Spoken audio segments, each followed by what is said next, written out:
Welcome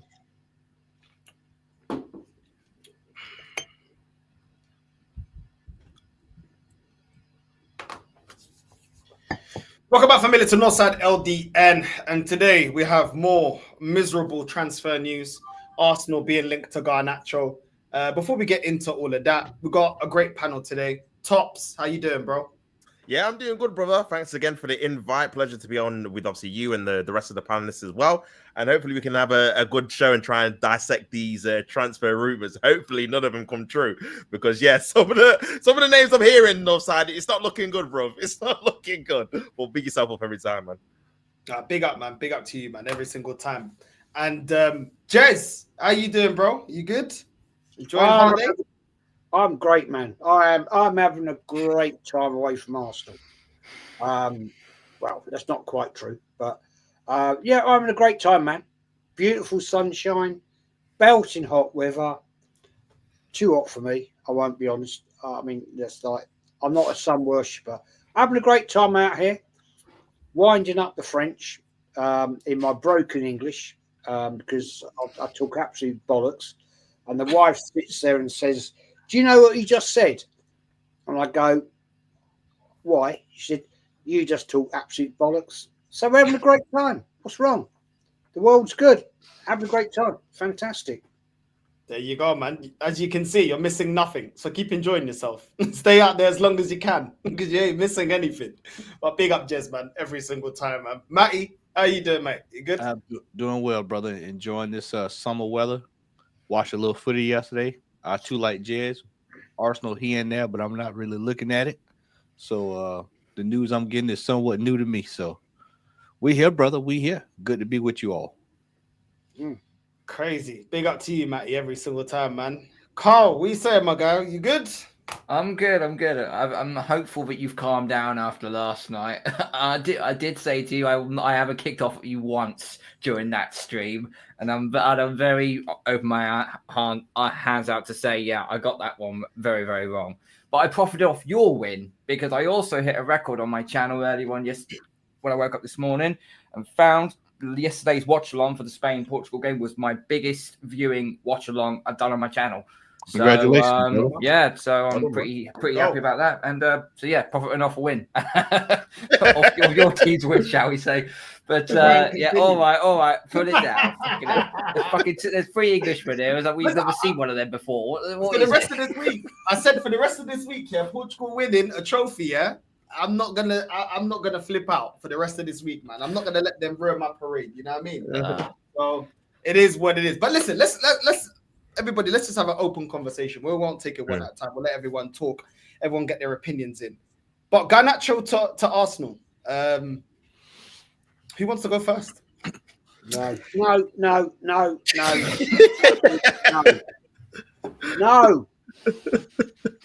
I mean, come on, guys. Come on. Let's be real. Come on. Is this the level that we're falling down? Come on. Garnacho? Seriously? Is this the levels that Arsenal Football Club has fallen to when we used to once buy world-class players? And we're looking at this level of football. Man, come on. Seriously? Yeah. We've gone from Mbuemo to Semenyo to Garnacho. It's just getting lower and lower. Rodrigo. We start with Rodrigo this week. Laugh. Don't forget Rodrigo. We started Rodrigo. Yeah, what happened to that? That news is just vanished. Like, Rodrigo, don't be negative. Don't be negative. You know what I mean? This is a market opportunity, guys. This is a market opportunity. It's a supermarket opportunity. You're right. It's a supermarket opportunity. You're right. Listen, I'm with Jez. Yeah, I'm hoping this is not true, but because Arsenal have got such a tendency of getting those leftovers, you know, you have that Christmas dinner, you got the Boxing Day leftovers, and then you got the next day leftovers. We get that the leftovers after that, like 28th, 29th. Because how many leftovers are we going to get from these top rivals that don't want their players? Like, this is why I was so against like the Pepe deal. Because it's like, bro, I've seen this every single transfer window for the last 4 or 5 years. Us getting Chelsea rejects, players that Chelsea don't want to keep, players that Chelsea want to get rid of. And now when we're linked with all the kind of players that rivals want to get rid of, I can't even say confidently, nah, my club's not going to do that, because we do it. We do it all the time. This is why I want us to get rid of this stigma of just getting these cast-offs. Like, we just need to stop doing it.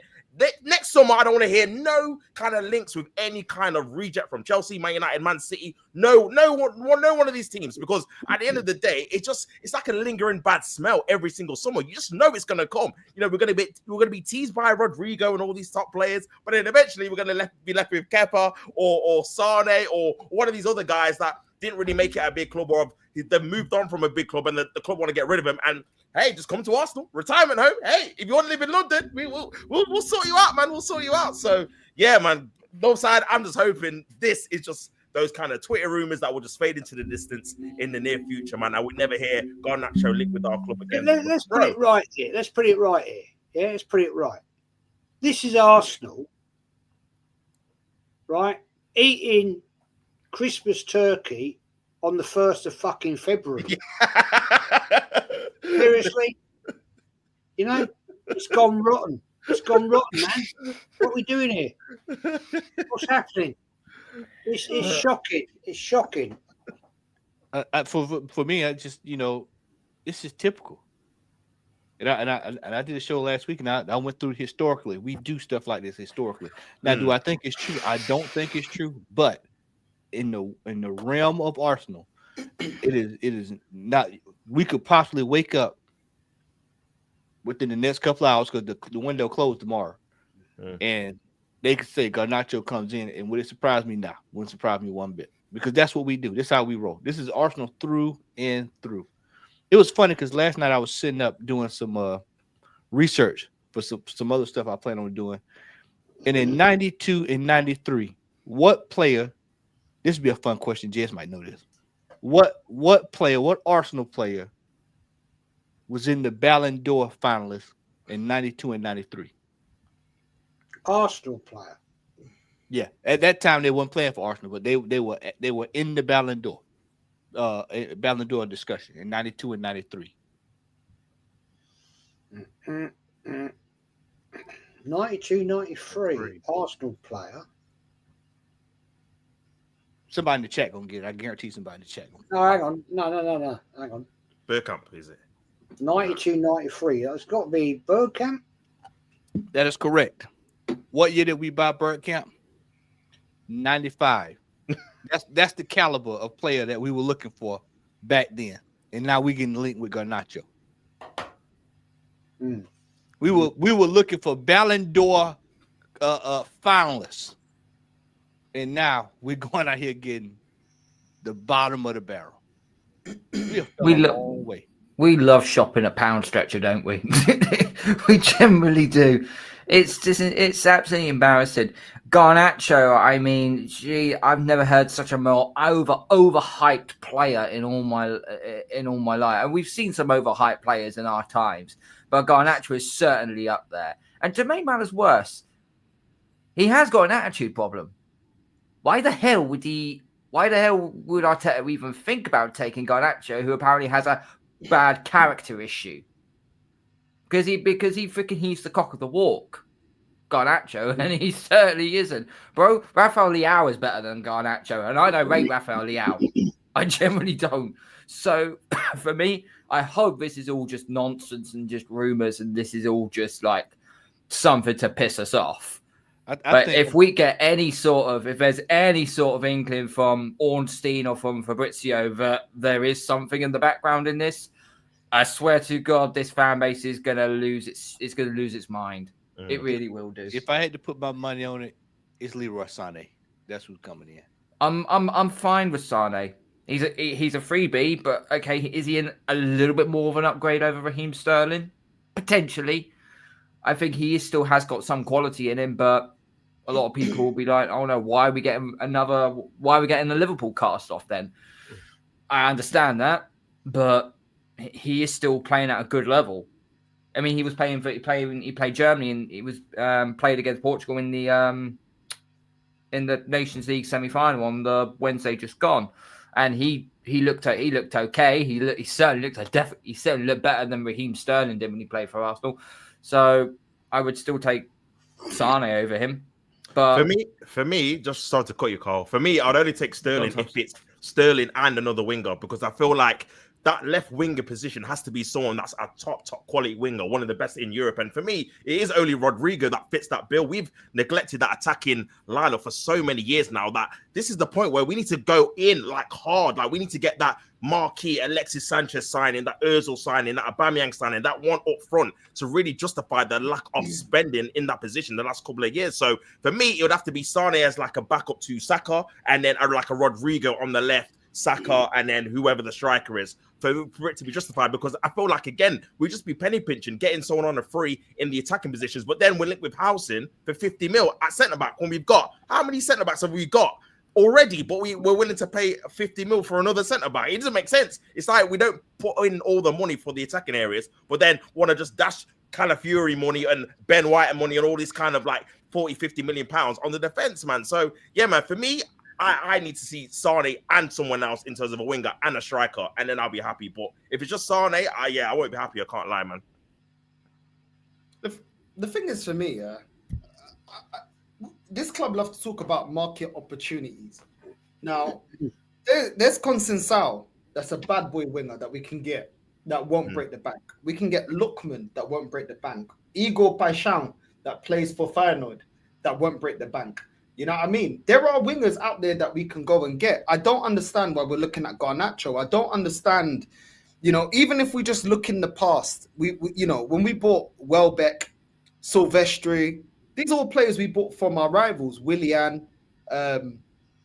These signings ain't worked out. I don't understand it. And that is why I'm just looking at it thinking, even when you look at Arteta and how much he's improved players, if he can't improve Martinelli, why is he going to improve Garnacho? Because most people would say, a lot of Arsenal fans would say, I don't rate Martinelli like that, but a lot of Arsenal fans would say Martinelli's better. Then why has Martinelli been trashed for 2 seasons in a row? It just doesn't make any sense to me. Trossard as well. He's not been able to get a tune out of Trossard consistently, and there's a player there, but he's not been able to get it out of him consistently. You look at Sterling. What did he really do for his career? Absolutely nothing. Zinchenko trying to transform him from a left back, from a number 10 to a left back. He failed at that as well. Trying to develop Marquinhos, and we sold him. He wasn't even good enough to be a backup. Nketiah was never able to get him firing consistently. You know what I mean? He was never able to get more goals out of Jesus.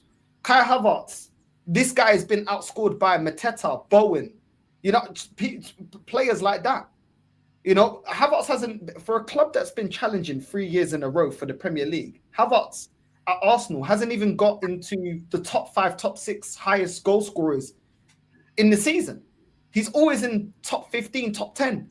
That's not good enough. You're supposed to be playing for one of the few, we were told, one of the few teams contending with City, then Liverpool for a league title. And you're not able to get us 20 goals a season. And all of a sudden, we're supposed to believe that Arteta is going to get the most out of Garnacho. You wasn't able to get a tune out of Emil Smith-Rowe. You know what I mean? And we're supposed to believe that you're going to get the most out. You can't even get the most out of Ethan. You can't even identify Ethan's strongest position. You'd rather play him out of position to shoehorn Odegaard. So there's a massive, massive question mark when it comes to Arteta's player development. Why are you not developing Kivior? Why are we looking to get rid of Kivior? You ain't bought him in that long ago. So I'm looking at the players that you bought in, and I'm saying, you buy in players, you don't know their best positions. You try to play them out of position. Most of the time it flops. And I'm supposed to believe Garnacho, you're going to develop into a top winger. Let's not forget, this fan base at the end of this season said, Arteta has to win a trophy, has to win a major honour next season. Does Garnacho do that for us? I think everybody can comfortably say no. So why are we looking at Garnacho? I really don't understand it. You can't sell us a project and 5 years deep we're going in for players like Garnacho. At the start of this project and this process, they were telling us, don't be critical that we're getting Fabio Vieira. Don't be critical that we're getting Lokonga. Don't be critical that we're getting all these players, because these players, they're catch-up money, like Stricto says. Well, surely we've caught up. We're now contending for major honours, but we're failing to get over the line. We went and got a specialist sporting director, and is this the best that he can bring? You look at the resume of players that he brought into Atletico, Berta, while he was there, and then you look at the players that we're getting linked to. When he's there, they're bringing in Suarez winning the league, bringing in Griezmann. You know what I'm saying? Bringing in Rodri. At Arsenal, first transfer window, we're getting linked with Semenyo. We're getting linked with Garnacho. We're getting linked with Sesko. Why are we keep getting linked with players that are, you know, we could potentially get more out of them? Why are we not getting ready-made players? I don't really understand it. Like, what is the point of Berta being here? Now, the player, obviously, we haven't signed him, but the worrying thing is it doesn't feel like we're moving any different. The more I look into this also, the more I feel like Berto isn't getting the say in anything in all of this. Why would he go after Garnacho? He's a sporting director. Why would he go after Garnacho? He's not the sort of he's not the sort of sporting director that would go for a scrub like Garnacho. He wouldn't.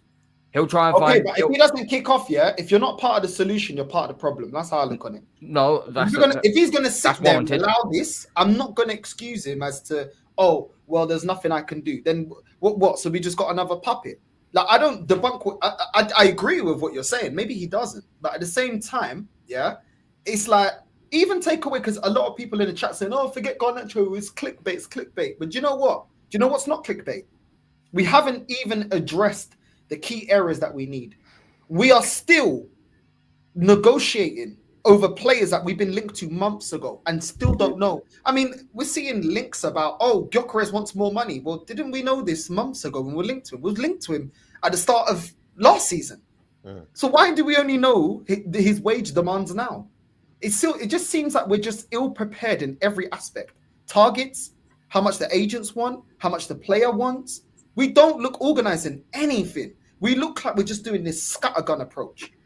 And the way we're moving off of targets, it seems like we're failing to close the deals down. That's what's worrying. As soon as Mbeumo says he's going to United, we're like, okay, no worries, we're going Semenyo now. Okay, no wait, Semenyo, you're a bit. No wait, we're going Garnacho now. I mean, this doesn't bring a lot of confidence. No matter where you sit with this club, let's just be honest. It doesn't bring you a lot of confidence.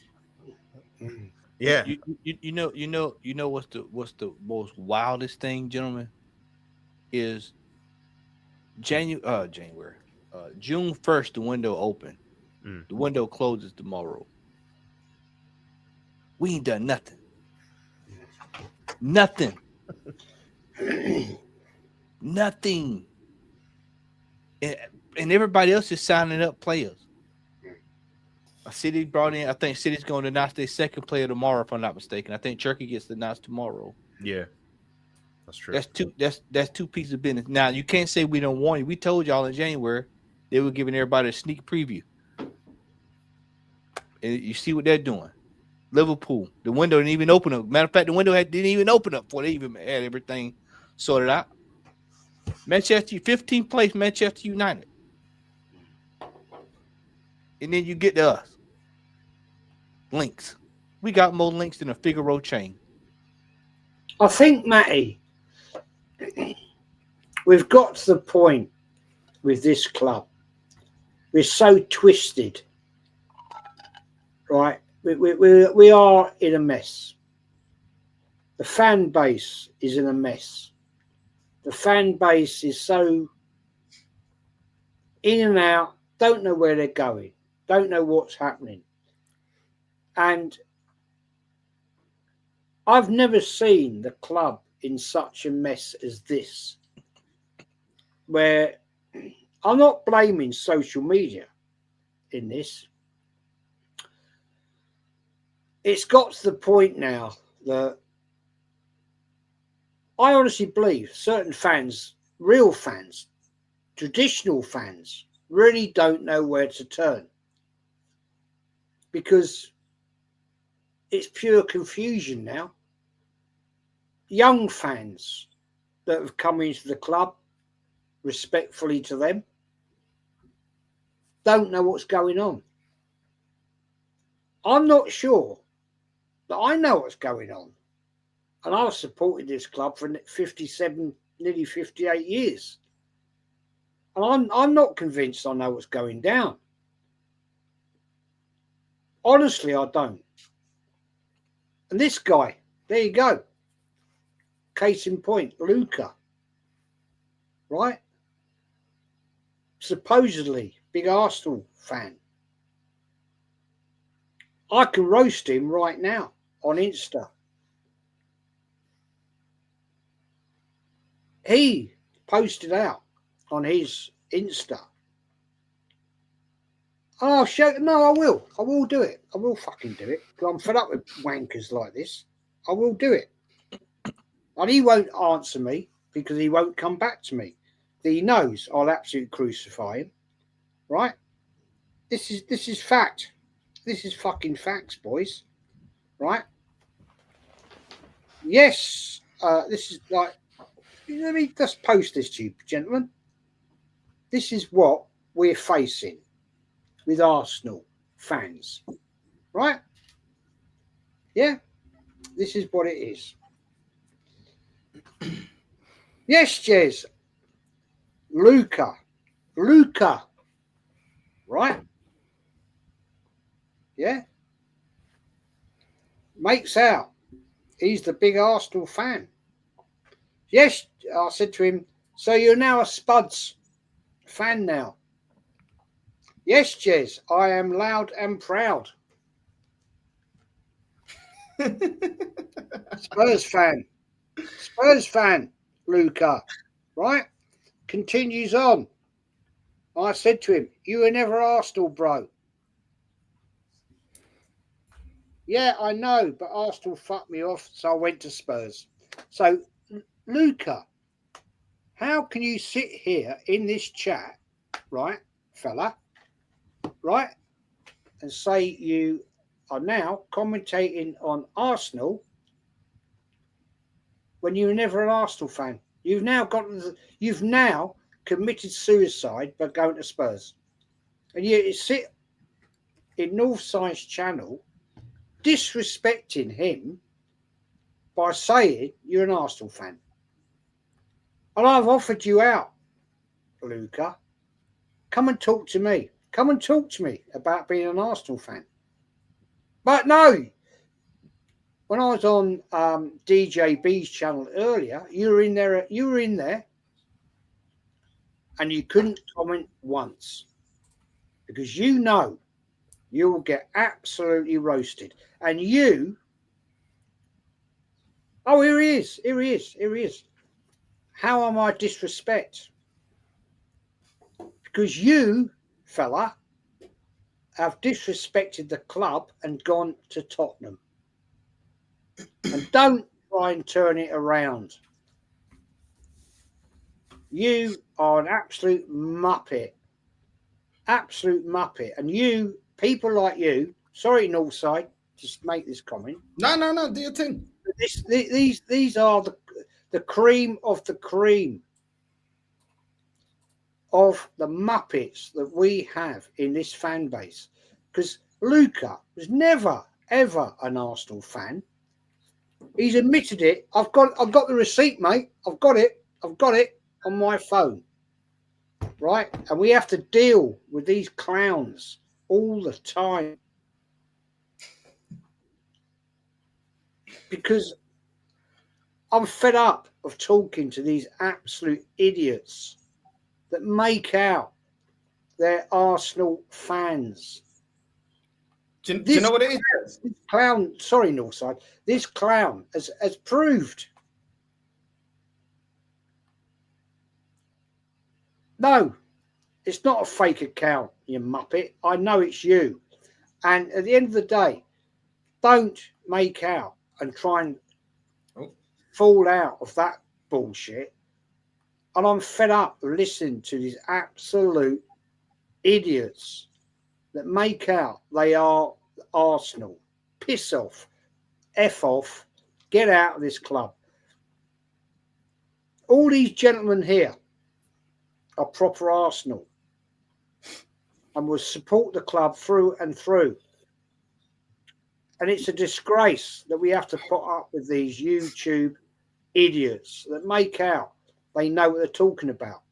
I roasted last night some absolute idiots, YouTubers, because they know nothing about this football club. I am absolutely beside myself at the moment because I don't know where this club's going, Northside. I don't. Neither do I. But you know where we got context? We got context on the history because they like to talk about context. Look at these signings. Let's just refresh everybody. You know what I mean? All ages. Some of us are old enough to have seen all these players. Some of us only a couple. But look at this. Look at some of the worst signings we have made, and where is it taking us? Before people tell us, oh, they can do a job. There's a couple of they can do a job players in this video. Let's go for it. Let's go for it. Things ever. Number 10, David Luiz. Arsenal signed David Luiz from Chelsea at the age of 32. They hoped that their young squad would benefit from his wealth of experience, but things didn't go according to plan at all. He ended his first season at Arsenal as the player with the most red cards in the league, and what made it worse was that in the big games, he was a disaster. Against Chelsea, he got sent off. Against City, he made an error leading to a goal, caused a penalty, and then got sent off, becoming the first player to do all three in a single game in 5 years. Oh, and he did all that after coming off the bench. That same season, Luiz set a record for most for the Gunners. Number 9. Yeah, but he can do a job. Guys. Get behind the boys. He can do a job. Red card after red card, yeah? Red card, another Chelsea reject, exactly. Another reject from our rivals, but he can do a job. But maybe we can get the most out of him. But maybe he can be a good servant. Oh, it's a cheap signing. It won't be bad. You know what I mean? Maybe he can fill in. You know, maybe we can get the most out of him. He's still a top player. Let's continue. Willian. Another horrible signing Arsenal got from their City rivals. Willian made the London switch in the summer, and it looked like he was an amazing signing after assisting 2 goals on his debut. But that was all for goal contributions for him until the next year when he assisted again against Leicester. After 1 year, which saw the Brazilian score just 1 goal, both parties, the worst time he had lived as a professional, it was that bad. Scored 1 goal, but he wanted to stay in London, so we'll do you a deal. You know what I'm saying? No way, we'll cover your wages. Another player that can do a job. Another player that can fill in, you know. At least he's not going to challenge, the main players. At least he's not going to be starting every week. At least we can still get all the star boys in the team. Again. But let's continue because these men need a refresh because they seem to think that we're just talking out of our arse. So let's continue before you try and justify to me a Garnacho or a Sesko or another bum from another rival team or a player that's not good enough. Let's continue. Number 8, Jinho. After Lille won the league in 2011, 2 London clubs raided them for their 2 best players. Chelsea got Hazard and Arsenal got Jinho. Arsenal would quickly realise they made the wrong pick. He was just not the guy they thought they were getting. He scored just 11 goals in 69 appearances for the club and had to be sold 2 years later. You would think Arsenal learned their lesson after this transfer, but as we will find out later on in this video, they followed the exact same script again years later. We followed the same script. Just the process. Crazy. Just the process, guys. Anyone got anything to add before I continue? Because there's more. Hey, no, he forgot to add. He got it. I don't know if he said it now. I was listening, but I think he missed it. He got a red card the first game. Yeah, against Newcastle. Yeah, he did. Yeah. I remember watching it. He punched him in the face. It wasn't even 20 minutes into the game. I remember watching that guy. Right, I remember watching his first game. Right, he was absolute toilet. First time I saw him, I thought, who the fuck is this? Sorry for swearing. And I thought, what are we doing here? And I wasn't the only one. I wasn't the only one, guys. I was sat, right? I was sat in the North Bank and we watched this guy. And I thought, what we bought here? I can think of better Sunday League players than this guy. I don't know what to say. Seriously. Man Go said down not defending Arteta, Sunday but morning. Javinho was a Wenger signing. The point is not the fact which manager was it signed under. It's the fact that this club is still not moving serious, regardless of the manager. That is the point. The point is we're still going with the same bullshit that we've got market opportunities and that we can unlock players and that we can go to rivals and pick their dead wood. That we think that we're going to outsmart the market. Instead of getting Kante, we pay more for Xhaka. Instead of getting Hazard, we go and get Javinho. This is the bullshit that we're talking about. That is what I'm talking about. No one's saying it's Arteta sign. Everyone knows it's not. Do you reckon, guys? Sorry to interrupt you, also. No, go on. Do you reckon Garnacho is better than Javinho? You're right, old Paul.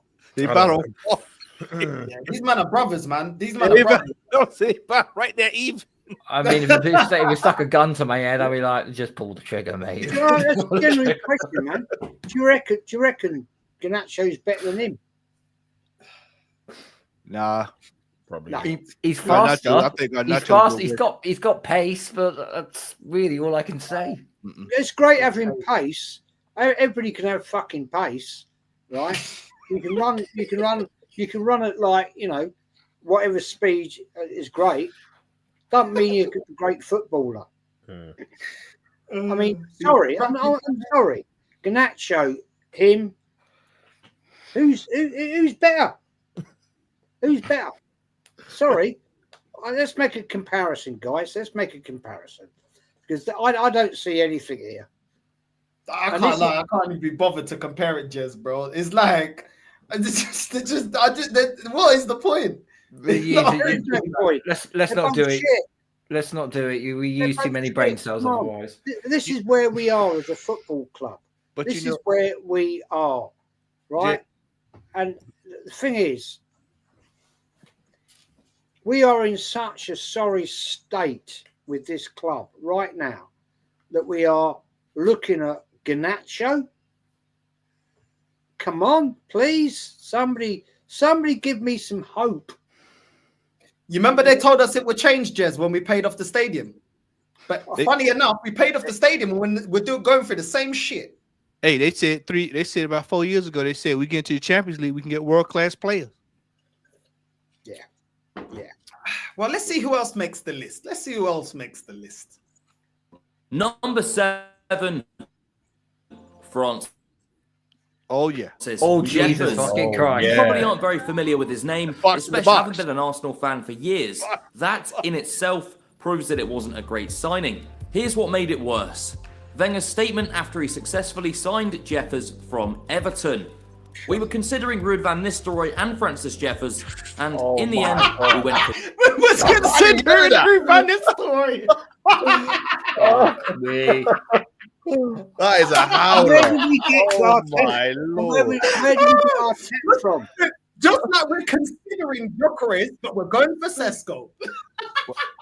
Oh my day. Do you remember, guys, where we got fucking this prick of a manager from? Yeah, hey, Jez, you right there.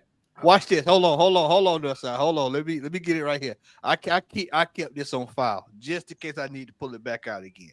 Here we go, north side. Right here, brother. Pull it up right there, brother. Pull this up right here. Jez, watch this, brother. Here it come. This for to blow some folks away. When Northside chat is. This for to blow some folks away. Arsenal signed midfielders Mikel Arteta and Yossi Benayoun. That's how we were moving. And that was in 2011. 2011. That right there. That's the day of doom right there. That's the day right there. That was also the year the year we bottled the League Cup to Birmingham City as well. And that's who we ended up buying in the summer. Yeah. Fuck I me. remember that. Yeah. Hey, that's your birthday weekend, ain't it? I mean, who can compete with Birmingham? You know what I'm saying? Yeah. They got relegated the same season, man. A shambles. Watch this. The best part about it, the best part. Arteta forced to remove the Connor Arsenal. He forced to remove. He Look at that. forced Everton to let him go to come to Arsenal. Look at him, bro. The Spanish Peter Andre, bro. Look at his hair. Incredible, bro. The Spanish Dracula. You know what I mean? Best looking Spaniard we know, man. That's what we do around here. We check out men. You know what I mean? That's what this club's about. Who's good looking? If you ain't good looking, you ain't making the team. Fuck the ball ability. You don't matter about that. I wished I was smarter 15 years ago and actually noticed that, because I was he's gonna be a right fucking narcissist if it somewhere else down the line. Look at it. Look how fast the I was only in my 20s. I was like, yeah, I don't know this guy. He looks like the top goons we be seeing on TikTok. That's what he looks like. Let's go. Jeffers ended up scoring just 8 goals in 3 years at Arsenal, while Van Nistelrooy was scoring for fun on the way to winning United. Number 6, Lucas Perez. Lucas Perez almost single-handedly saved Deportivo from relegation in 2016, and that earned him a £17 million move to Arsenal that summer. But the Lucas Perez that travelled to London was not the same one that was at Coruña. He ended up scoring just 1 Premier League goal all season, and that was enough for Arsenal to send him back to where he came from. Yeah. 1 goal. Why didn't we unlock Lucas Perez? I remember this guy. He was shit, bro. He was so shit. A poor man's Podolski, bro. That's all he was. He was a poor man's Podolski. Yeah. Trash. I swear down. Someone's saying Sonogo's got to be on this list. Yeah, he has to. Number be, surely. 5, He has to be. Andre There he Santos. is. Andre Santos There he by is. many for swapping shirts with Van Persie at half-time in his first game against United as an Arsenal player. He dared to do that after putting up a horror show in the first half of the game. He was vilified for that, and it did not know that he'd been bad from day one. He never picked up and was eventually sold 2 years later. Number 4, Mikel Silvestre. If you're going to sign a player directly from your rivals, you have to make sure that that signing is nothing short of perfect. Oh, okay. Even the commentator knows. If you're gonna pick up a player from your rivals, make sure it's a baller. You know what I'm saying? Oh, it doesn't matter, bro. Years on, we're doing the same shit, bro. Viva Garnacho. Like RVP to United. But this is something Arsenal didn't seem to be able to fully hack. They got Silvestre from United in 2008, and that was the first time those two clubs did direct business in over 2 decades. That alone brought its fair share of pressure which Silvestre would end up not being able to overcome. Silvestre scored an own goal on his Champions League debut, and things did not get much better from there. Think about that. Number 3, Park Chu Young. Chu Young's move to Arsenal in 2011 remains one of the strangest transfer stories we've ever heard of. The lad really walked out on a medical with Lille to go and join Arsenal. Forward, wow. Number 2, He became relegated Poppy Chow in freaking North London. He did. Woof. Squadron This right here. Mustafi. Surely nobody blamed Arsenal for that after all. But in his with errors and his constant injuries didn't seem to help. Considering his price tag of 41 million euros, that was definitely not what Arsenal expected when they signed him. Arsenal finally terminated his contract in 2021 after 5 years of seeming comedic defending. So we buy Silvestre, a man scores an own goal Champions League. We buy Park, and he scores 1 goal in 3 years. Lucas Perez, 1 goal in 2 years. Why don't we unlock these players? Because I mean, you know, Wenger's a better manager than Arteta. It just seems it's surprising. Is anyone surprised? If you're a shit player, it don't matter if you're being managed by Pep. You're a shit player, bro. You know what I mean? You can't turn water. You can't turn water into wine, bro. Like, what are we doing here? As we But say we down continue south, with you the can't same turn- shit. As we say down south, you can't turn sugar into shit. You know? You can't turn shit into I've heard that term phrase before. You know what I mean? Who's number 1 in this list? Number 1, Nicolas Pepe. This definitely had to be number one because Pepe is Arsenal's most expensive player of all time, but he's not really proven to be worth the big bucks they spent on him. With just 27 goals in 112 appearances for Arsenal,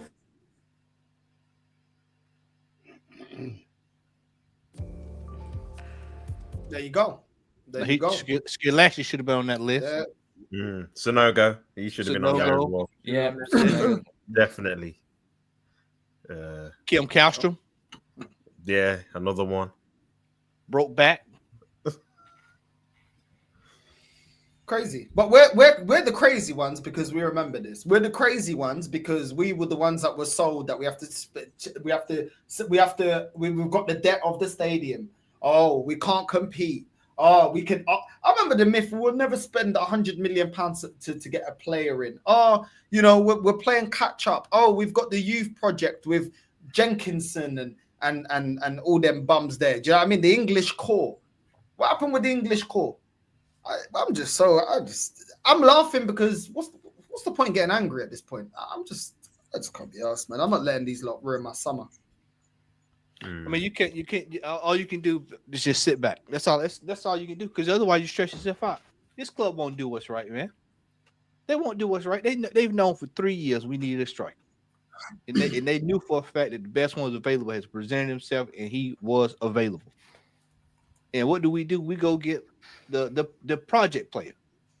Could he come good in 5 years? Possibly. But what do we need now? We need ready-made. And instead of doing that, they go for we always go for second best. And every single time throughout Arsenal history, every single time, you even heard it in that video, we had a chance to get Rude. Who do we get? We've had a chance to get Falcao. Who do we get?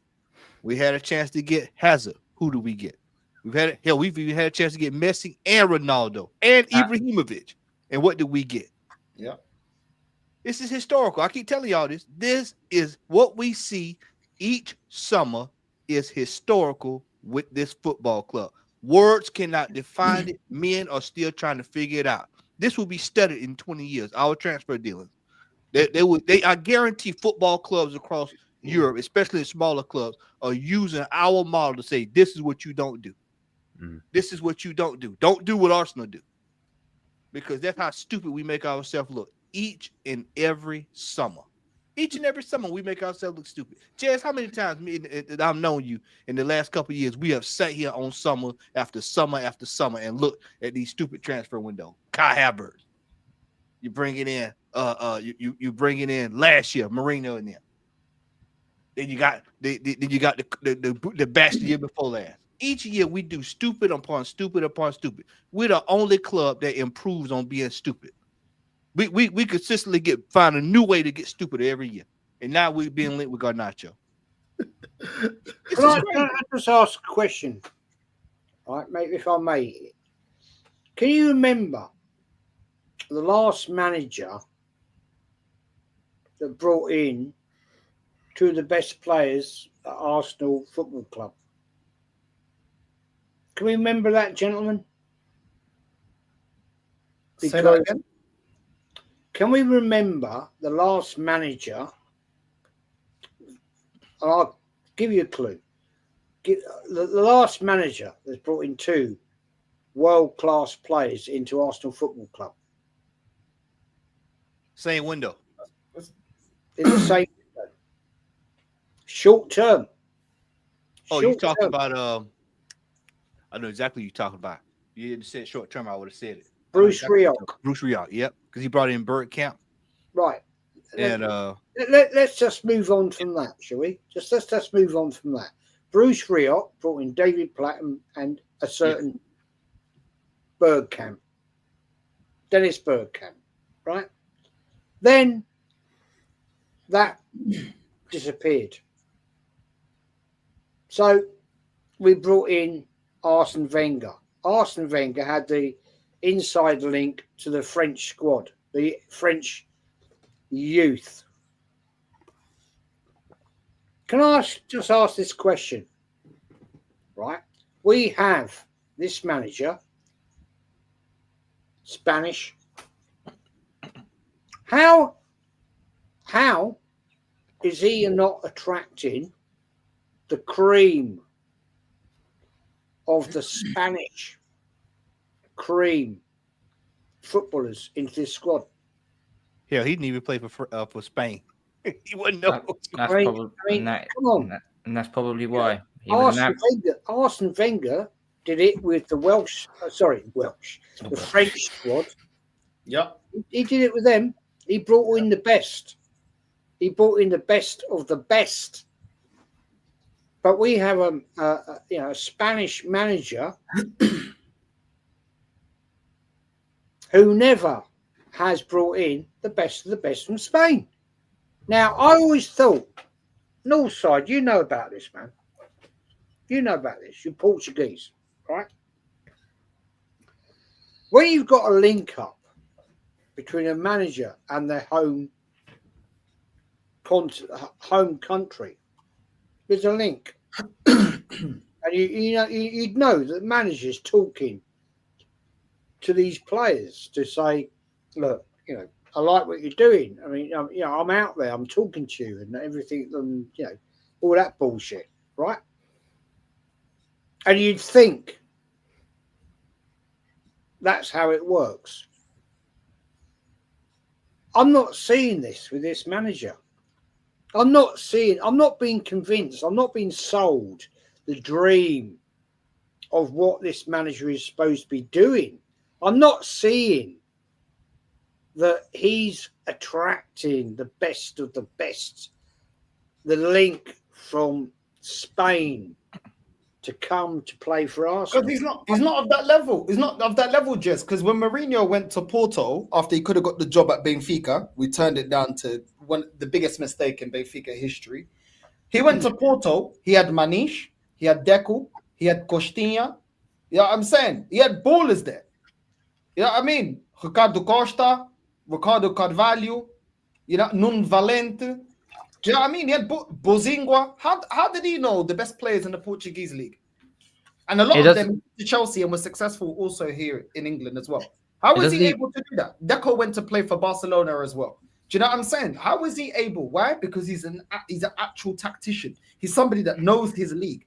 And from a farmers league, and we all know the Portuguese league is below the Spanish league. How was he able to get the gems of the Portuguese league, Mourinho, and take him to England, arguably for many people the best league, and be able to win multiple titles? Man ain't gonna tell me that Carvalho wasn't cold. Man can't tell me Manish wasn't a baller. Can't tell me Deco wasn't a baller. So how was he able to identify the best players from his own country? But this guy can't see that Bayern is a baller. Pedri that he could have got for 20-odd million euros couldn't clock that he's a baller. Yeah. Couldn't see some ballers from how is Wenger able to go to La Masia and pick up Fabregas, and this guy can't go to La Masia and pick up anybody? He can't even go to he goes to Porto and picks up Vieira and leaves Vitinha. Oh. Do you know the thing is, Northside, it's not even that hard to try and dissect saying he was with all these players and that. Where does Arteta come from in Spain? He comes from the Basque region. Who else come from the Basque region? Zubimendi. Who else came from the Basque region? Mikel Moreno, who is also Arteta's cousin. They're linking it all together. It's all around the Basque region. And there's a person in the chat, Harvey. Big up to you, Harvey. You just said it perfectly. Basques never say they are Spanish. It's quite simple.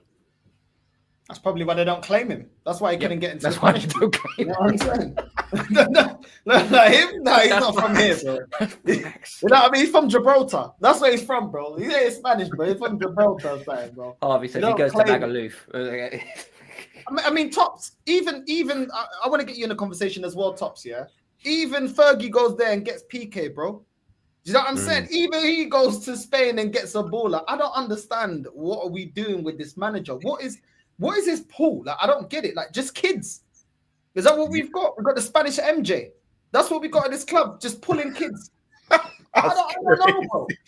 Well, you know, like the Netherlands, because we're hearing about the Greek Messi, bro. You saw that link. I know you must have seen. Yeah, I did. Yeah, 100%.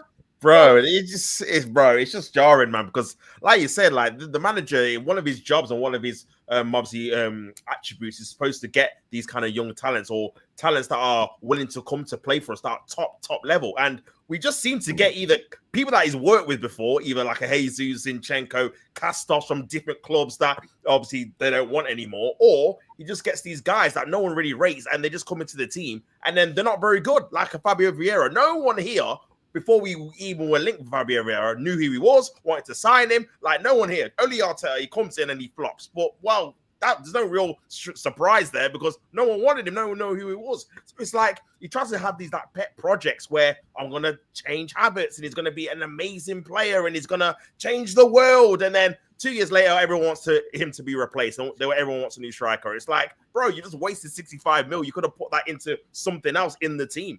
All these different goalkeepers he's signing year after year. Luckily, we're not spending another 35 million euros on another keeper because it would have been another waste of money. So it's like, I don't understand the tactics and the actual scouting method he does. Like, he doesn't want to get anyone in that front line that's going to like question what he's doing. He doesn't want a superstar. He doesn't want a Zlatan. He doesn't want an Aubameyang. He doesn't want that kind of a massive ego, massive like what number 9s have, because you have to have that confidence to score goals. Everyone has it. You know what I mean? All the best number 9s, Ian Wright, Thierry Henry, they all have that kind of arrogance that you need to score goals. And for me, there's a reason why we've not got a proper number 9 since he's been at the club. We got Jesus, who came out in an interview and said he doesn't like scoring goals. That's not his strength. We got Havertz, who we had to put there because he was rubbish in midfield.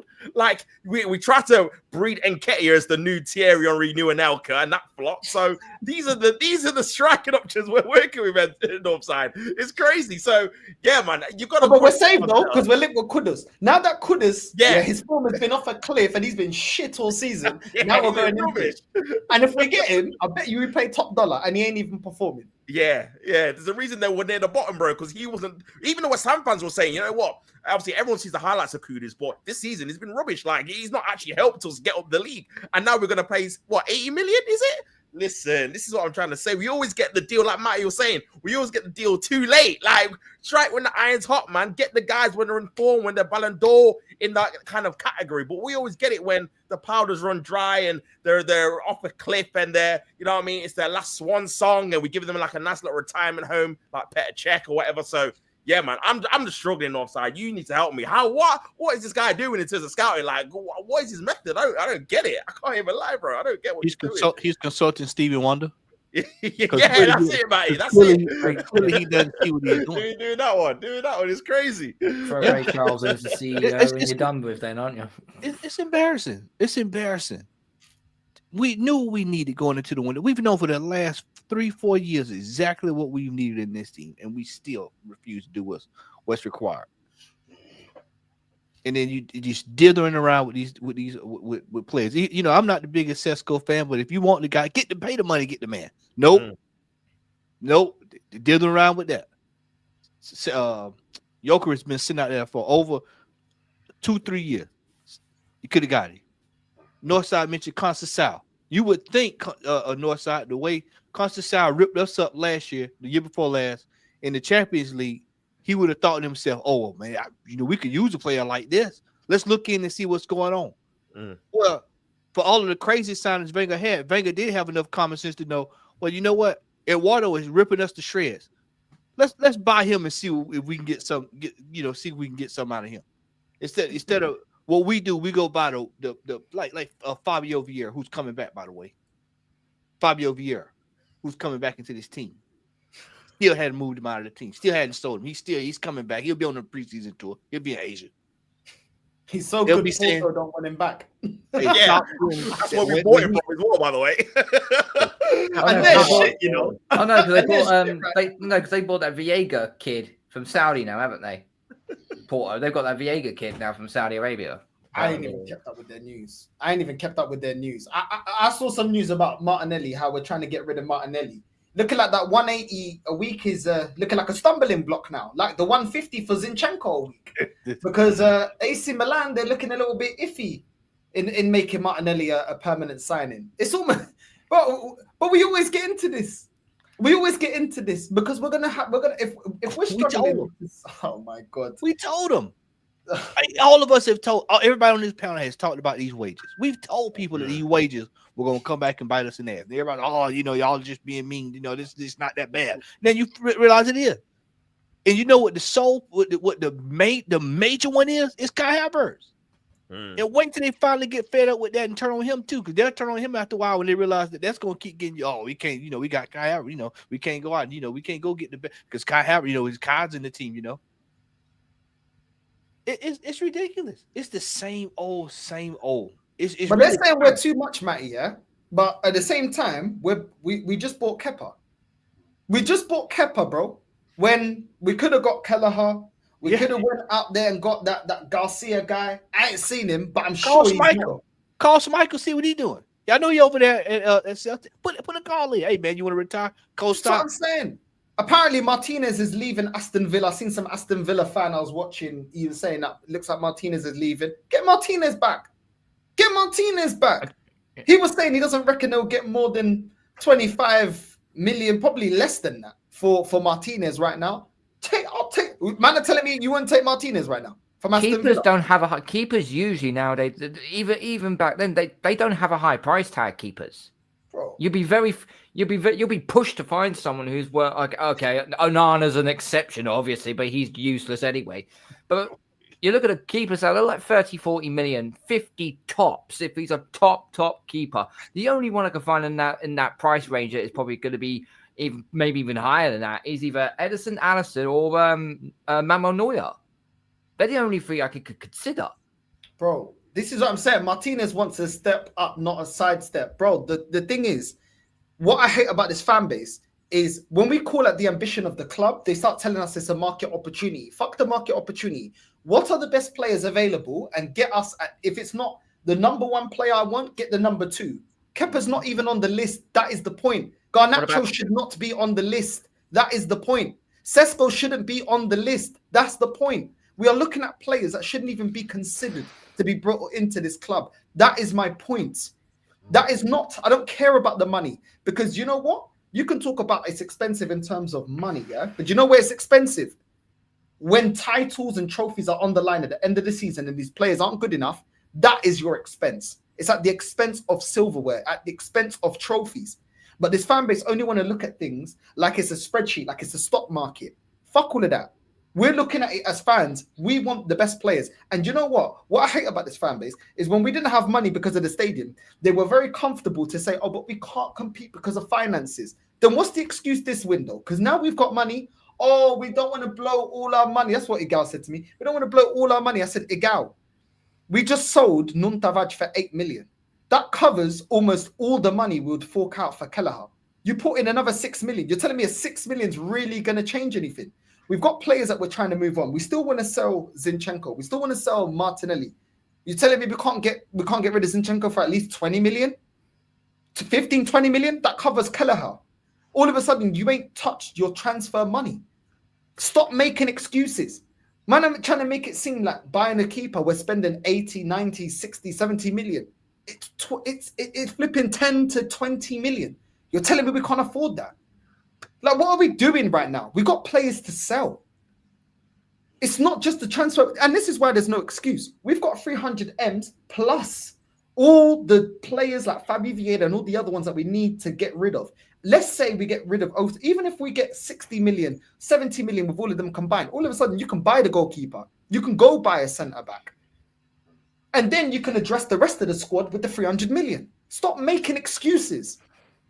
But this is what they'll do. There's always a comfortable excuse. There's always a comfortable excuse. And why we find excuses, Liverpool have been proactive. Man City are now getting Turkey over the line, being proactive. Man United are being proactive. And you man are still making excuses. You man are still making excuses. You man clown Tottenham saying, oh, they're not serious. They got Johnson. Oh, look at the players that they brought in. They got Werner. But then when your club turns around and gets a Werner, the goalkeeper version and Kepa, you applaud it. You applaud it, you justify it, but then you'll clown Spurs for that. But you will applaud it.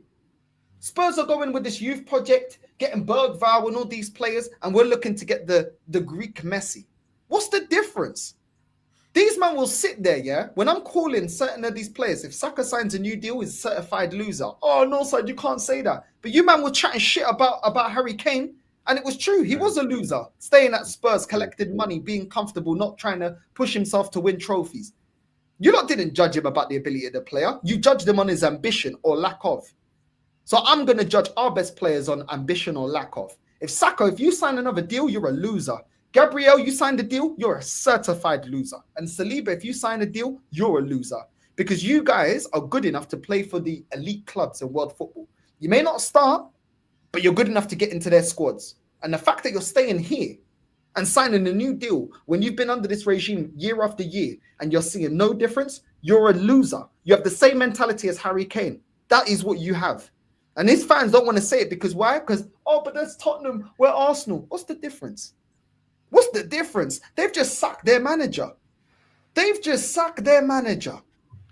And you know what I saw Robbie saying before I shut up? I saw Robbie, on DR Sports talking bullshit, This guy tried to say, oh, see, well, I guess winning a trophy isn't everything. As you see, the league performance doesn't outweigh the trophy. Okay, so does a process of 5 years winning fuck all warrant more time for a process that's won no trophy then?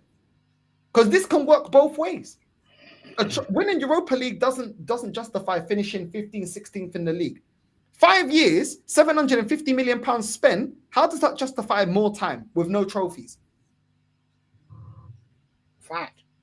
Can't argue with it. Can't argue with it, man. Like, it doesn't, does it? Like, any of the big club, you're getting sacked after probably 1 or 2 seasons Northside. So, for me, I agree with you, man. I just feel like the fan base need to really just set their own standards. Like you say, they banter Spurs about not winning trophies, not being serious. But then we're doing the same thing. We're not being serious. We don't win trophies. So it's like, you can't have it both ways. You can't banter another team for doing the exact same thing your own team does. And that's what I feel like a lot of fans do.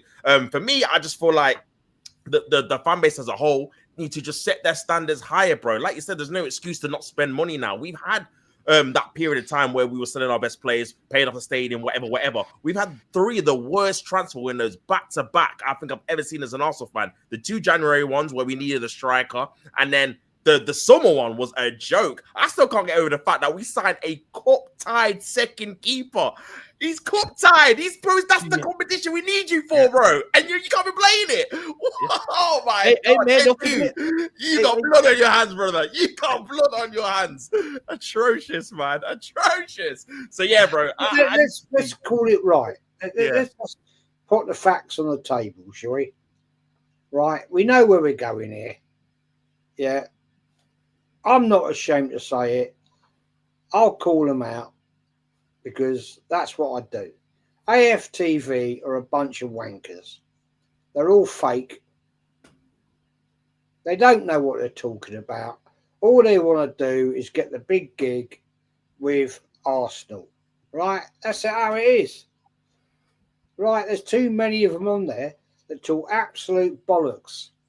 And I would absolutely love to get 1 or 2 of them on a stream with me. I'd absolutely fucking cook them. Absolutely cook them. That absolute cheapskate, right? Uncle Fester. Yeah? What he needs to do is go and see Arteta and put the light bulb in his mouth, and he'd be like Uncle Fester off the Addams Family. Boom! Yeah, the guy's a liar. He's an absolute narcissistic liar. The guy's a prick, and I'll call him out every day of the week. Yeah, there's other people on there I will call out as well. Absolute abject fucking liars. Bigging it up. Yeah. Judges, you want to come and talk to me, fella? Come and talk to me. Right, let's go toe to toe. Right, can you make it out that you were in the North Bank back in the day? You're fucking lying, fella. You weren't there because you purported that you were a semi-professional footballer. So how the fuck were you at 3 o'clock on a Saturday afternoon playing semi-professional football and being at Arsenal? Sorry, that don't work with me. Sorry, am I wrong in my maths here? Because you're telling me that you were a semi-professional footballer playing at 3 o'clock on a Saturday afternoon, and yet you were telling me you're also in the North Bank? What, you're in Harry Potter land? He's versatile. It's bullshit, man. These people land bullshit, right? And I'm fed up with them. Yeah, that fat fucker, Robbie, he's a liar, biggest liar of a supposed Arsenal fan when he was a Luton fan. Get out of here, man. I'm fed up with them. There's too, North side, I'm sorry. There's too many of these people that need to be hung out to dry because they're liars. They talk absolute bollocks. And, you know, yeah, AJ, I don't give a shit whether he's lost weight or not. I don't give a shit. The guy's a liar. Yeah, he ain't an Arsenal fan. He's a Luton fan. It's a bit like, you know, how can you switch teams? If you love your team, right, if it's in your heart and soul, and Matty, you're in America, right? Yep. You love your club. You love Arsenal. Yeah. You don't get the opportunity to get and come in every week and support the team, but you love the club, right? Correct. You love it. And you'll give everything to your club, right? Am I wrong? Correct. Then please tell me how, as an away country fan, American fan, I don't get this. And I want to ask you this because I respect you and you give the fucking facts, man. How the hell on earth do you see the likes of the idiot channels in America who have absolutely no respect for people that go in their chat who question them? Well, I'll call her, right? That silly cow in California, she knows shit, or she knows Arsenal. Jess, absolute bullshitter. Do you, as an American, Matty, do you feel embarrassed about that? I think what happened. Let me just put it to you this way, Jess. I think what happens, especially with most Americans, when it comes to the sport of world football, just not even just club, I'm just talking in general, is that most people have not educated themselves in the game of football properly. They don't understand the history of the club. You know, Jez, you start, you know, me and Lee was up talking one night, and I was showing Lee some of the stuff I had, and Lee was like, "Man, this is crazy just to see the stuff that you have and the history and everything." And I said, most folks don't end it that, you know, I bleed red and white, like literally. Everybody who watches Lee's channel knows I'm up early in the morning, I'm up at night, I'm up in the afternoon, you know, all times of day. You know, I'm moving work around to watch games. You know, most people know I'm a photographer, so I'm rushing home and I'm driving. And anybody that's been to the state, Northside, will tell you, anybody that's been to the States to tell you, it's not like how it is over there. If you got to go to one city, you got to go all the way an hour, 45 minutes, 2 hours away to a city to go to work, then come back home. You know, and in some cases, I'm driving 4 and 5 hours to get back to watch a game. You know, and then, you know, over the years, I showed Lee a picture. Actually, I showed the chat. We was watching the one, I think it was the Napoli game or whatever, and I showed him the pictures. I said, "Well, this is when I was coaching." And the team had guess what kit the team had on, the whole team. They all had on Arsenal kits. Guess who paid for it out of his own pocket? Yours truly. You know, they have on the kit. You know, these players are all these young men and women that I coach are all now Arsenal fans, with the exception of one who's a United fan, which I give him hell every time I see him. I give him hell every time I see him. But for the most part, you know, you have to inundate yourself with the club wholly. Jason knows this. Because he's seen me out stuff outside of Don't you find it frustrating though, Matty? I mean, yeah, I can't sit up and tell you I don't. I can't sit up and tell you that I don't, Jay. Because my thing is this. Look, you know, I mean, you have researched, you've supported, you are qualified to actually talk about football. You've coached football. You've actually done the hard line, right? Don't you find frustratingly to you that you have these people that try and make out that they know about the club and they talk bollocks? I mean, but then again, we got the English version though. Hey, come on, What man. can we Go do to about the it? guy. Go to the next comment, Northside, and that sums it up right there. Too many people have jumped into the English game, or just in general, because I know a lot of Americans support other teams. I got to know a couple of guys that support Italian teams or whatever, but they don't know the history. Now, I'm gonna flip this. Now, if you were to come over, Jazz, and say, you know what, I'm going to start supporting the Dallas Cowboy. You've been to Dallas Cowboy games, by the way. A game most people don't know. You've been to the Dallas Cowboy game. But you come over and start, Jazz knows Dallas Cowboy. Then all of a sudden, everybody would have something to say. What does he know about the Dallas? What does he know? And so when it flips over back to Arsenal, people just run in and just take out Arsenal and go, oh, well, you know, it's Arsenal. I'm going to just support Arsenal. Don't know the history of the club. Don't know the signings. Don't know what's been put into to success. I'm willing to say right now, 65 to 85% of our current modern fan base has never seen Arsenal win anything. Outside of those FA Cups, because I know somebody goes, oh, you know, nobody's seen us win a league title. 21 years ago, I was in my 20s. Northside was rolling through the house on a big wheel. You know, so nobody knows it. This is why I tell you the history. You have to understand the history of the club. I said this on my channel last week.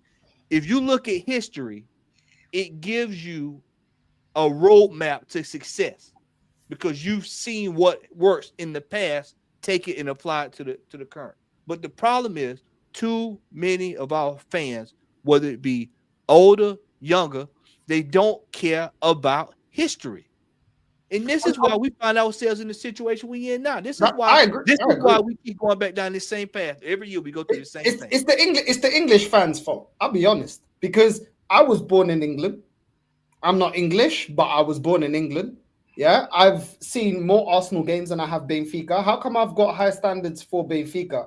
And it's always been like that. When I've never been to a Benfica game, you know, I've not had Benfica shirt. I think I've had one Benfica shirt my whole life.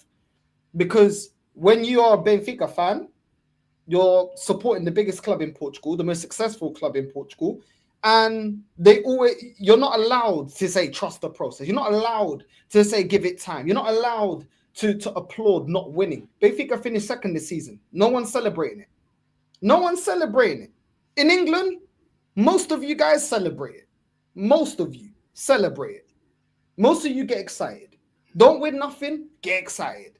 So me, even though it's a team from my country, I wasn't born in my country.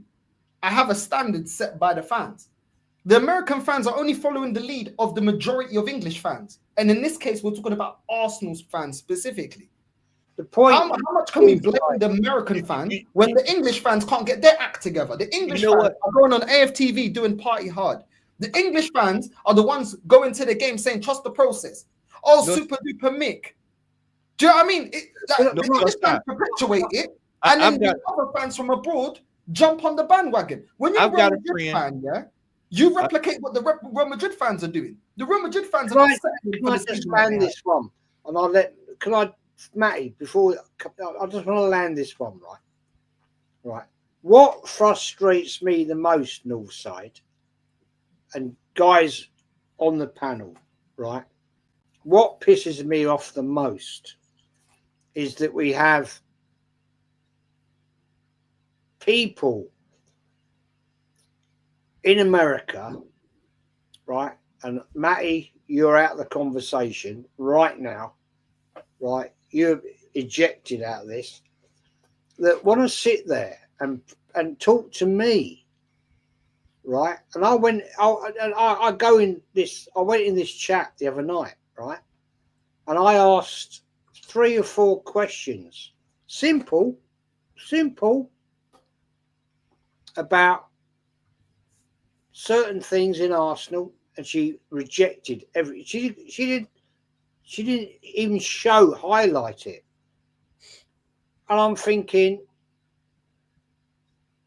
who the fuck are you to actually try and sit here on YouTube, talk about Arsenal, and you're sitting in California, wherever the fuck you are, and talk to seasoned Arsenal supporters and make out you know about Arsenal, and then you disrespect people without even showing their comments.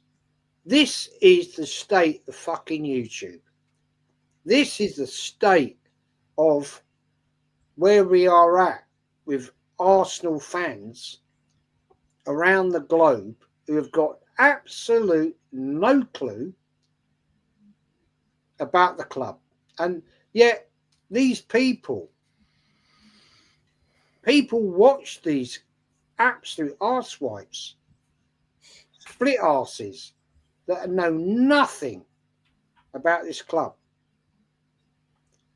And to be honest with you, she's very, very rude to her subscribers. I don't subscribe to her. I would never, ever. That would be disrespect to me personally. But she's a very rude, arrogant little shit. And I think this is a major problem in this Arsenal YouTube fan base. Why would you follow this silly little cow sitting there tubing with a yappy little dog on her lap? Because she says what they want to hear. I saw a video yesterday about there's a lot of money in selling hope to people, and that is true. A lot of people love the idea of hope, and Arsenal and a lot of this fan base have mastered selling people hope. People love to attach themselves to hope. Even if it's a hopeless cause, they love the idea of escapism and hope against reality. And you know the backlash we get, Jez, is breaking and shattering that dream, that fantasy, that things are not okay, that things are not all right. A lot more people, it shows.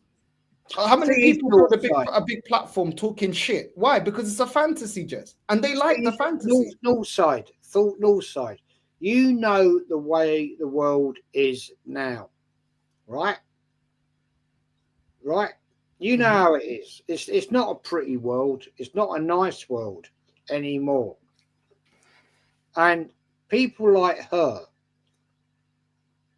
sad to say, if she turned up in North London with people who don't like her, I'm sorry to say this, she would get a smack. That's the world it is now. That is the world it is.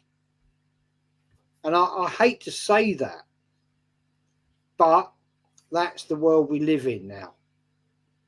It's not like it was 10, 15 years ago where, you know, we had 20 years ago, we had what went on. We all know about that.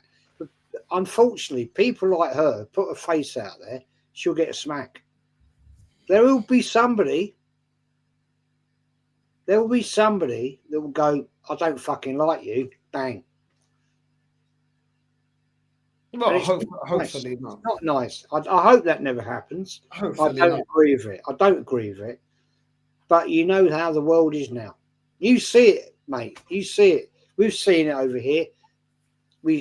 I mean, But people, but Jez, people like escapism, bro. Like that's what a lot of people like. Like, why do people take recreational drugs? Because they want to escape their day-to-day life. Why do people like getting behind certain political parties? Because they want the dream that things are going to change. Even though they see parties going in, parties going out, different presidents, nothing changes. They like the dream. Why do people love going to Disneyland, playing a fortune to Disneyland? Escapism.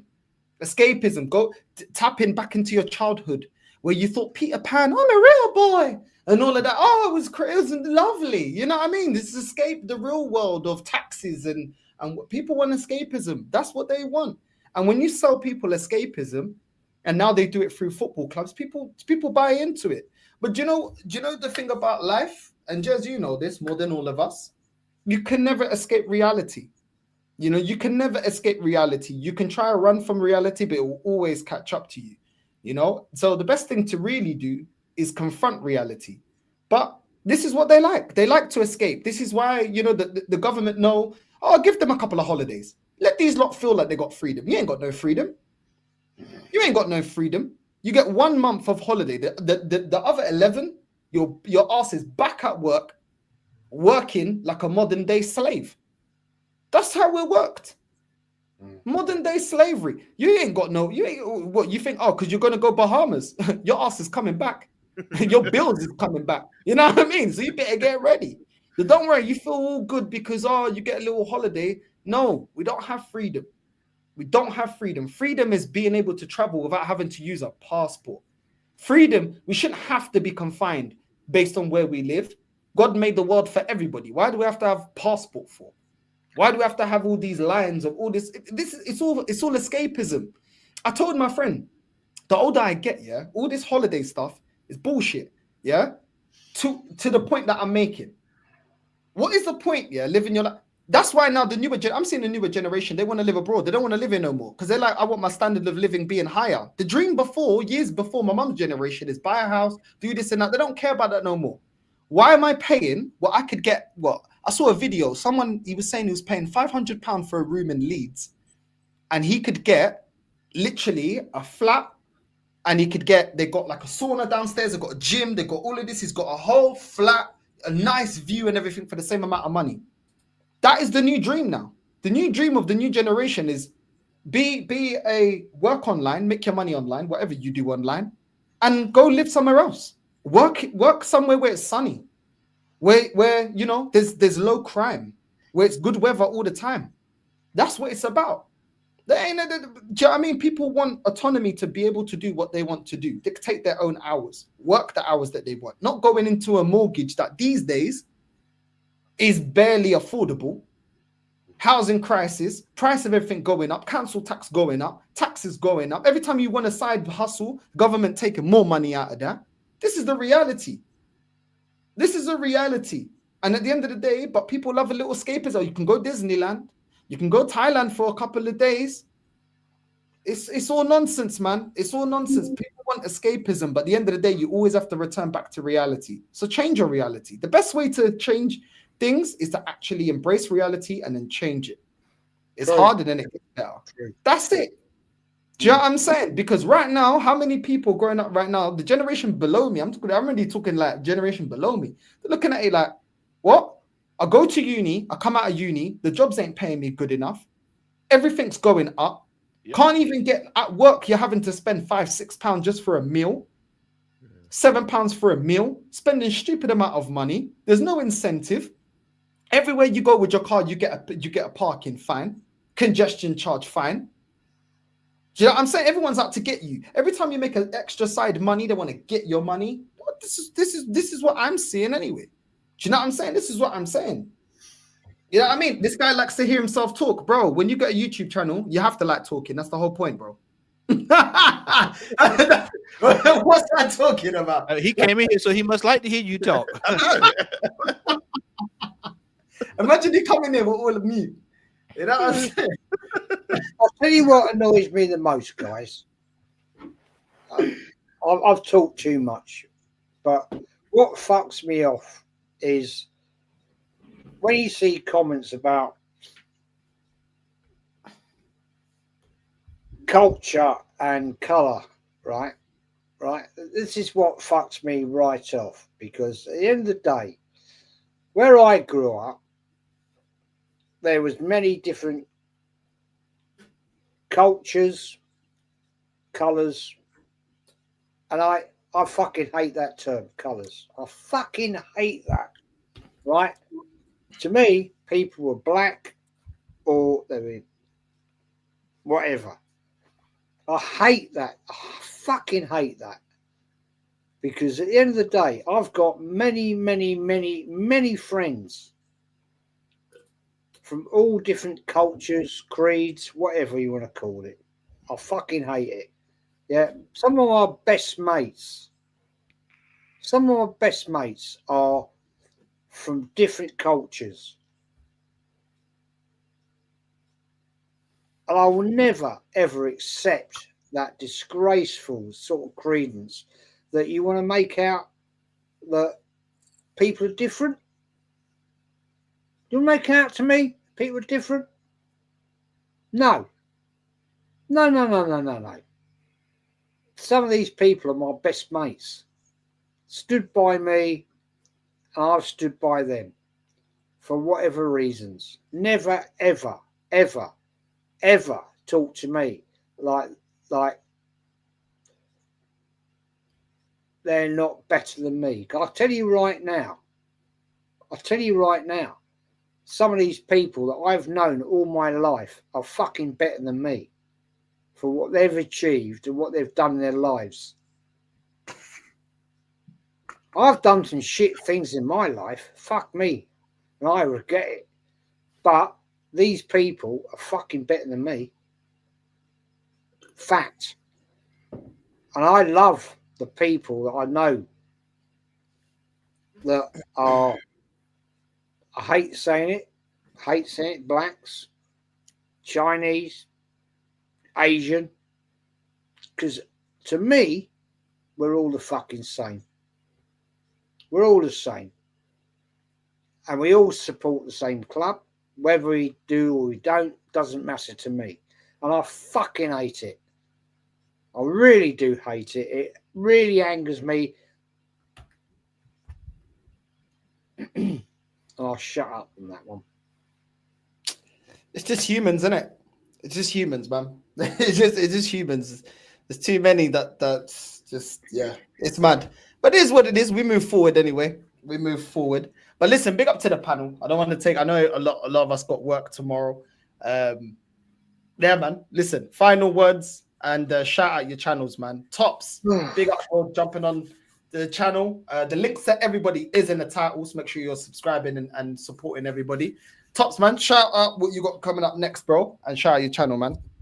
Yeah, man. Big up, obviously, Northside for having me on. Big up the panel. Big up Jez, Matty, Carl as well. Good to be on the panel with you guys as always, man. But yeah, just obviously my channels, T-Chanzo Sports. Do watch-alongs on there. Obviously, content with Arsenal and obviously other fans as well and other teams, man. So yeah, got a few watch-alongs coming on. I'll be doing the Club World Cup this week as well. Hopefully that'll be starting. So yeah, that should be good. Watching some football live on the channel. So that should be good. And yeah, man, just doing some more obviously transfer news with Arsenal. Hopefully we can get some signings over the line because yeah, I'm sick of seeing all these other teams getting players apart from my own team. So yeah, that's a bit jarring. But yeah, hopefully we'll get some good news this week. And yeah, man, that's all, bro. But yeah, thanks again for having me on, bro. It's been a pleasure. Nah, big up, man. Big up every single time, man. Make sure you subscribe to Tops' channel. Link is in the title. Make sure you're supporting everyone on the panel. All the links are in the title. Jez, big up every time, man. What do you say, man? Let the people know what you got coming up, man. Well, I'm actually sort of in between. I'm away, so it's a bit of a sort of like, oh, I'll just do a stream. So I've got nothing planned. To be fair, I'm just enjoying my time out here in France and having a great time. So it's one of them sort of things where you think, oh, I might do a stream tonight, but yeah, loved it for coming on Northside as always. Big up to you guys, Tops, Matty, as always, Carl, gun down. Yeah, I'm just having a great time. I keep enjoying it, man. Keep enjoying it. Now, big up to Jez, man. The link to Jez's channel, Jez's Arsenal is in the title as well. Big up, bro. Matty, let the people know what you got coming up, bro. Yeah, man. Me and Aaron's supposed to be together today, but I think Aaron got tied up or whatever. So we'll probably make that date up sometime this week or either next week or whatever. But we'll link back up. I'll probably be having a call-in show on Saturday, more than likely. But I'll post it so everybody can hop on if you want to hop on. And that's probably going to do it for me for the year. After that, I'm going to take me a nice Arsenal break. I might do a stream here or there, but I'm not running my blood pressure up with these fools. Nah, I hear it, man. I hear it. Big up Matty as well. Matty's channel link is in the title as well. Make sure you're subscribing as well. Big up Matty for your time. And Carl, let the people know where they can find you, bro. First of all, big up to the panel. Absolutely great as always. Tox, you and I need to collab at some point. I know. Yeah, we need to do that. Matty, as always, love you, my bro. Jez, appreciate you so much, and have a wonderful, wonderful time in France. Absolutely. And as I said, Northside, congratulations on your Portugal winning another trophy. So well done, sir. You'll find me on my YouTube channel, Gundown UK. You'll find me on Instagram, GundownUK_34. So I've got a bit of a busy schedule in my head. I will be doing a panel show on Wednesday night. And then from Thursday going all the way through to Sunday, I will be doing 4 straight watch-alongs for the World Cup of Darts. That's all penciled in now. That's all set, ready to go.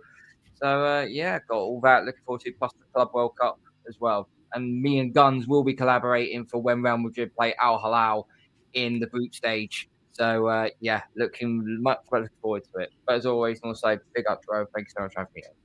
Nah, big up, man. Big up to the whole panel. Like I said, for me, make sure you're liking and subscribing to everyone. All the links are in the title. Make sure you're supporting everyone that supports the channel. And we're going to redirect to Lee. Ronaldinho 10 raid. You know what I'm saying? Put Ronaldinho 10, put R10. You know what I'm saying? Spam the chat. You know what I'm saying? My goat. Baller. You know what I'm saying? No Garnachos around it. You know what I'm saying? Ronaldinho raid, and we're out, man. Love.